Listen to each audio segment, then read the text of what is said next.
படைத்தவன் மேல் பழியும் இல்லை, பசித்தவன் மேல் பாவம் இல்லை.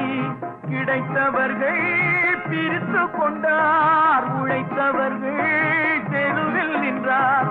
பலர் வாட வாட சிலர் வாழ வாழ ஒருபோதும் தெய்வம் பொறுத்ததில்லை.